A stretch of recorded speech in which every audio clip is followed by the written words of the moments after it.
Kita harus memperhatikan kepatutan, kemudian memperhatikan ketertiban masyarakat pengguna jalan yang lain.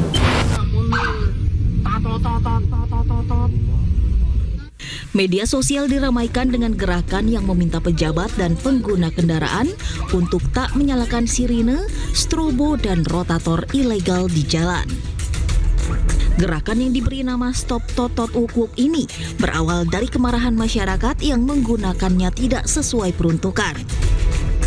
Penggunaan lampu rotator diatur dalam Undang-Undang Nomor 22 Tahun 2009 tentang Lalu Lintas dan Angkutan Jalan atau LLAJ dan hanya boleh digunakan oleh kendaraan tertentu seperti polisi, ambulans, dan pemadam kebakaran.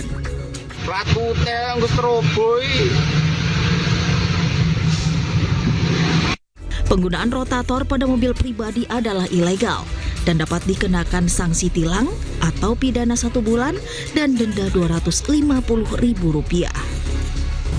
Mas juga ramai di sosial media soal gerakan anti sirine atau rotator gitu Mas yang menolak misalnya yang digunakan fatwa untuk iringan karyawan. Nah kalau dari pemerintah sendiri tanggapannya bagaimana?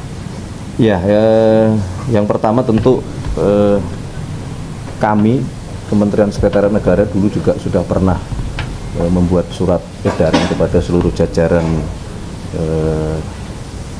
pejabat negara yang menggunakan fasilitas-fasilitas pengawalan bahwa memang ada undang-undang yang mengatur itu, tetapi lebih daripada itu yang kalaupun kemudian fasilitas itu dipergunakan, tentunya kita harus memperhatikan kepatutan, kemudian memperhatikan ketertiban masyarakat pengguna jalan yang lain, sehingga bukan berarti menggunakan fasilitas tersebut terus boleh semena-mena atau boleh semau-maunya itu ya terus yang kita dorong ya, karena memang ada beberapa yang kemudian memang membutuhkan fasilitas tersebut hanya untuk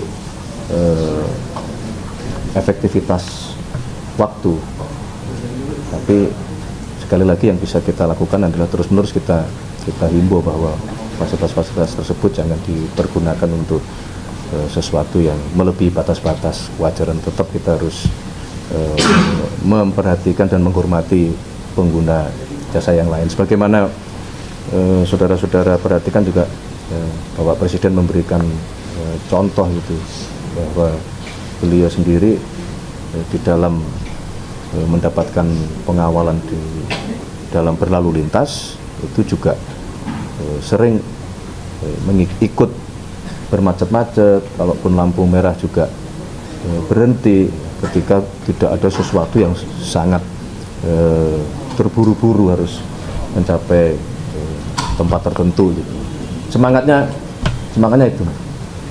Mas Pras, ada isu yang beredar kalau untuk negosiasinya kan bilang kalau mau tambah 12 apa? Freeport Mas yang 12 tambah 12% dan kemudian gratis itu negosiasi itu udah dimulai belum dan apakah gratis itu mungkin untuk mendapatkan itu?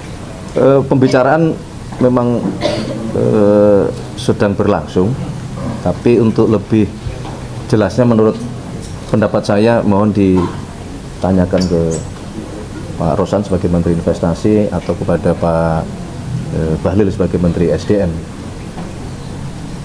Oke, cukup. Reformasi kepolisian itu Mas, posisi dari Pak Ahmad Doviri sebagai penasihat khusus Presiden apakah juga masuk struktur atau akan terpisah lagi? Apakah nanti akan ada koordinasi antara tim itu dengan? Ada kemungkinan masuk karena beliau sebagai penasihat khusus Bapak Presiden di bidang keamanan dan ketertiban masyarakat sekaligus reformasi kepolisian.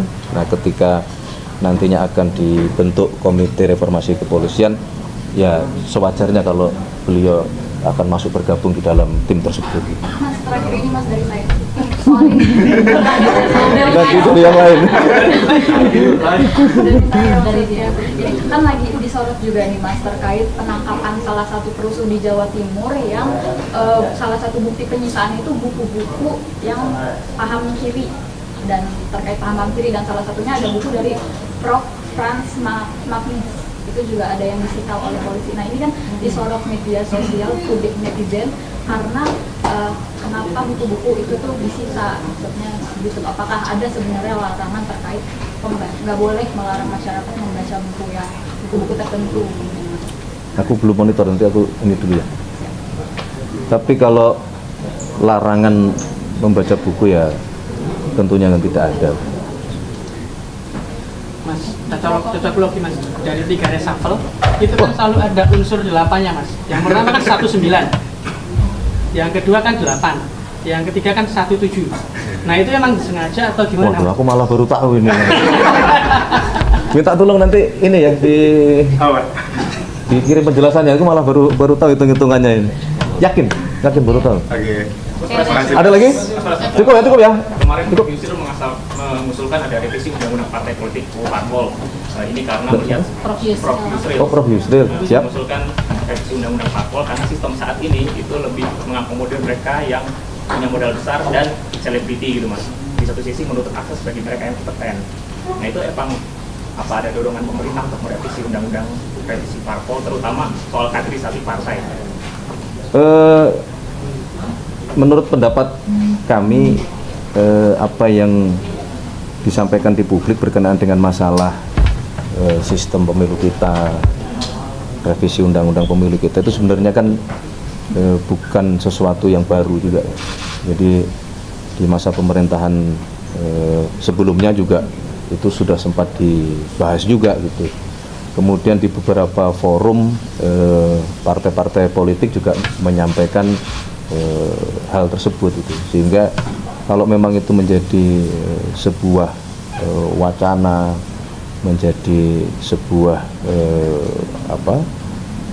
keharusan untuk kita memperbaiki atau mencari sistem pemilihan kita yang jauh lebih baik, ya itu tidak ada masalah juga. Spesifik mengatur kaderisasi parpol gimana Mas? Apa juga akan mengatur juga ranah sampai Ya nanti kita lihat kan dari evaluasinya seperti apa, sehingga yang mau diperbaiki sampai sejauh mana. Tentunya kita membutuhkan masukan dari banyak pihak, terutama juga dari partai-partai politik yang selama ini memang menjalankan fungsi tersebut. Jadi ini nanti revisinya inisiatif pemerintah ya Mas? Belum sampai ke situ ya. Sama adanya juga